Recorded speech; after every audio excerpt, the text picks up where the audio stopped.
चांद पर फिर गूंजी चंद्रयान 3 की दहाड़। इसरो ने शेयर की चंद्रयान द्वारा रिकॉर्ड की गई चांद की पहली वीडियो फुटेज, जिस काम में रॉसकॉस्मोस और नासा के बीच छूट गए थे पसीने और फेल हो गया था जापान यूरोप, उस काम को इसरो ने चुटकियों में कर दिखाया। जी हाँ दोस्तों, फाइनली हमारा चंद्रयान 3 चांद के बेहद नजदीक पहुंच चुका है और उसके और बीट में चक्कर लगा रहा है। यह इतनी बड़ी कामयाबी है कि इसरो के ग्राउंड स्टेशन में जश्न का माहौल है और पूरा देश इस खबर को सुनकर खुशी से झूम उठा है। अब बारी है तो बस चंद्रयान के चंद्रमा की सतह पर उतरकर इतिहास रचने की, जिसका हम सभी बेसब्री से इंतजार कर रहे हैं। आपको बता दें कि इस समय हमारा चंद्रयान न्यूनतम 164 किलोमीटर और अधिकतम 1,08,074 किलोमीटर की ऑर्बिट में पहुंचकर चांद के चक्कर लगा रहा है और बिल्कुल सुरक्षित रूप से चांद की तरफ अपना सफर तय कर रहा है। अब हम सब 16 अगस्त की राह देख रहे हैं, जो हमारे लिए बहुत ही स्पेशल होने वाला है। और उस दिन भी उद्देश्य उतना ही उत्साहित होगा जितना 15 अगस्त को, क्योंकि इस दिन चंद्रयान अपने मकसद के आखिरी पड़ाव पर पहुंच चुका होगा। दरअसल यही वो दिन होगा जब इसका प्रोपल्शन मॉड्यूल विक्रम लैंडर से अलग हो जाएगा।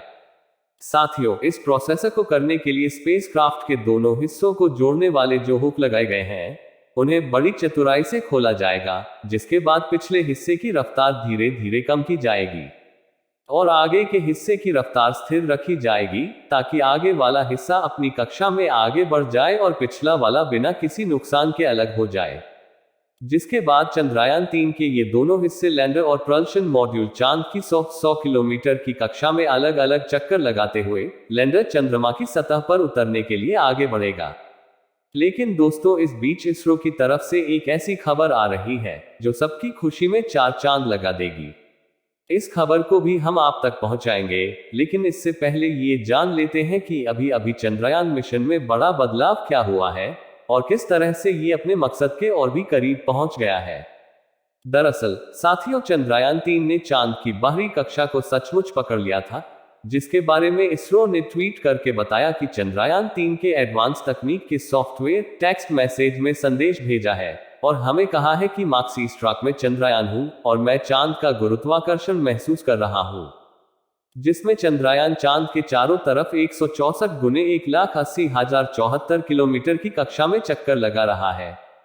आपको बता दें कि इस काम को सफल बनाने के लिए इसरो ने करीब 30 मिनट तक चंद्रयान के इंजन को चालू रखकर इसकी रफ्तार को काफी कम कर दिया था, जिसके चलते चंद्रयान 3 अब चंद्रमा की ग्रेविटी में फंसकर चांद की परिक्रमा कर रहा है। साथ ही इसरो के वैज्ञानिक का बहुत ही ज्यादा चौकन्ने हो गए हैं और चांद के पल पल की खबर रख रहे हैं, क्योंकि इस पड़ाव में चंद्रयान 1/15 बदलेगा और अंत में हमारे सामने वो घड़ी आ जाएगी जिसका कई दिनों से हम इंतजार कर रहे हैं, जो कि है चंद्रयान 3 की सफल लैंडिंग। आपको बता दें कि 5 अगस्त के दिन शाम को करीब 7 बजे लूनर ऑर्बिट इंजेक्शन करने के लिए चंद्रयान की गति को घटाकर 3,600 किलोमीटर प्रति घंटा कर दिया गया था, ताकि चंद्रमा का गुरुत्वाकर्षण उसे अपनी ओर खींच ले। अब जैसा कि हम सबको पता है कि पृथ्वी की तुलना में चांद की ग्रेविटी 6 गुना कम है, ऐसे में अगर चंद्रयान 3 की स्पीड बहुत ज्यादा होती तो वो लूनर ग्रेविटी की पकड़ में आए बिना ही आगे निकल जाता और हमारा यह मिशन पूरी तरह से बर्बाद हो सकता था, क्योंकि ऐसा होने पर या तो चंद्रयान 3 हमेशा के लिए अंतरिक्ष में खो जाता, या फिर अगर इसे हमारे वैज्ञानिक ट्रैक भी कर लेते तो इसमें इतना फ्यूल नहीं बचता कि दोबारा से इस मिशन को अंजाम दे सके।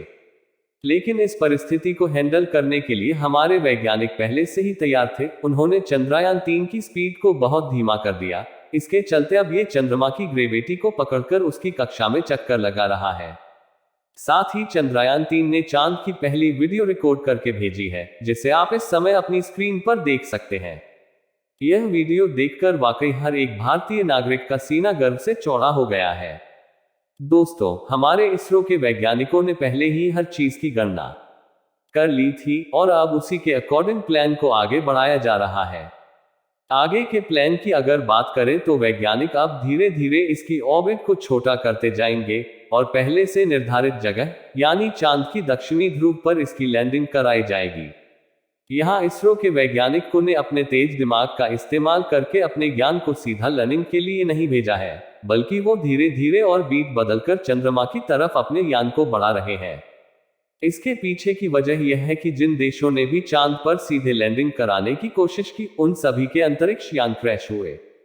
लेकिन इसरो की सूझबूझ से हमारा मिशन सफलता के कदम छूने के लिए तेजी से आगे बढ़ रहा है और उम्मीद है कि इस बार हमारा लैंडर सफलतापूर्वक चांद की सतह पर सॉफ्ट लैंडिंग कर जाएगा। लैंडिंग के लिए इस बार जो यंत्र लैंडर में लगाए गए हैं वो बहुत ही एडवांस और हाई टेक्नोलॉजी वाले हैं, जिसमें से एक का नाम है लेजर डॉपलर वेलोसीमीटर यानी LDV और दूसरा है लैंडर हॉरिजॉन्टल सिटी कैमरा यानी कि LHVC। ये दोनों ही बहुत ज्यादा पावरफुल है और हर परिस्थिति में एकदम सटीक इंफॉर्मेशन देते हैं। लेजर डॉपलर वेलोसीमीटर का काम चांद की सतह पर उतरते समय जमीन पर लेजर फेंकना है, ताकि दूर से पता चल जाए कि जिस जगह पर लैंडर उतरने वाला है वहां कोई बड़ा गड्ढा तो नहीं। इसके अलावा यह और दो दिशाओं में भी लेजर भेजेगा ताकि पता चल सके कि आगे पीछे या साइड में ऐसी कोई चीज तो नहीं आ रही जिससे चंद्रयान टकरा जाए। उसके बाद बात करें LHVC की, तो इसका काम लैंडर के उतरते समय जमीन के नीचे की तस्वीर लेना है, साथ ही उसका काम खतरों को भांपना भी है।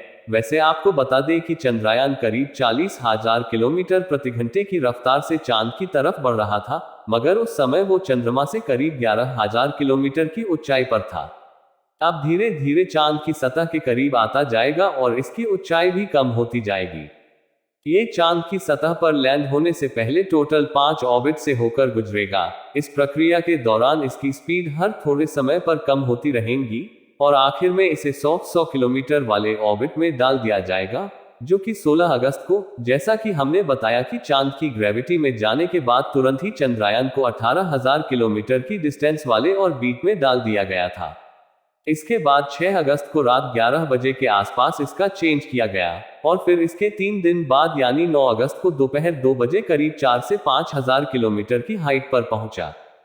हमारा चंद्रयान 14 अगस्त दोपहर 12 बजे के आसपास चौथे ऑर्बिट में पहुंचेगा और उस समय चांद और इसके बीच की दूरी सिर्फ 1000 किलोमीटर रह जाएगी। 16 अगस्त की सुबह 8 बजे के आसपास ये 5वीं ऑर्बिट में एंटर कर जाएगा और उस समय ये 100 किलोमीटर की ऊंचाई पर चांद का गोलाकार चक्कर लगा रहा होगा। 16 अगस्त ये दिन इसरो के वैज्ञानिकों के लिए बहुत ही खास होने वाला है। साथ ही यह मिशन का भी एक महत्वपूर्ण पड़ाव है, क्योंकि यह वही दिन है जब चंद्रयान 3 का प्रॉल्शन मॉड्यूल इसके लैंडर से अलग हो जाएगा। इसके बाद 18 और 19 अगस्त को लैंडर की डीओर्बिटिंग की जाएगी, यानी चांद की ऑर्बिट्स की दूरी को काफी कम कर दिया जाएगा और उस समय लैंडर 100 × 30 किलोमीटर की ऑर्बिट में पहुंच चुका होगा और इसके बाद शुरू होगी असली कहानी, जिसे सुनने के लिए हम सबके कान तरस गए। जी हाँ दोस्तों, इसके बाद 23 अगस्त को शाम 5:47 पर हमारा चांद की सतह पर अपना कदम रखेगा और वो हर भारतीय के लिए एक बहुत ही गर्व होगा। मगर दोस्तों, अभी चंद्रयान का चांद की सतह पर पहुंचने का सफर लंबा है और यह समय चंद्रयान 3 के लिए इतना नाजुक है कि उसके ऊपर हर वक्त मुसीबत मंडराती रहेगी और कदम कदम पर अलग अलग तरह के चैलेंजेस का सामना करना होगा। इसके बारे में खुद इसरो का भी कहना है कि अब असल खतरों का खेल शुरू हो चुका है। साथ ही इसरो ने यह भी खुशखबरी सुनाई है कि अभी तक चंद्रयान 3 मिशन बिल्कुल उसी तरह से चल रहा है जैसा कि उन्होंने कैलकुलेट या पहले प्लान किया था। चीफ ने यह भी कहा है कि वो इस मिशन को सफल बनाने के लिए पुरातन काल की गणनाओं की भी मदद ले रहे हैं। हमारे वैज्ञानिकों की मेहनत और सतर्कता को देखते हुए ऐसा लग रहा है कि इस मिशन में किसी भी तरह की गलती होने की गुंजाइश नहीं है। बस इंतजार है तो अगस्त 23 का, जिस दिन हम अपने देश का तिरंगा चांद पर लहराता देख सकेंगे। क्या आप भी 23 अगस्त का बेसब्री से इंतजार कर रहे हैं? अपना जवाब कमेंट्स बॉक्स में जरूर शेयर कीजिएगा। बाकी हमारी आज की इस वीडियो में बस इतना ही। वीडियो अच्छी लगी हो तो इसे लाइक और शेयर जरूर करना, और अगर आप चैनल पर नए हैं तो चैनल को सब्सक्राइब और फेसबुक पेज को फॉलो जरूर करें। मिलते हैं जल्दी ही ऐसी एक और इंटरेस्टिंग वीडियो में, तब तक के लिए गुड बाय।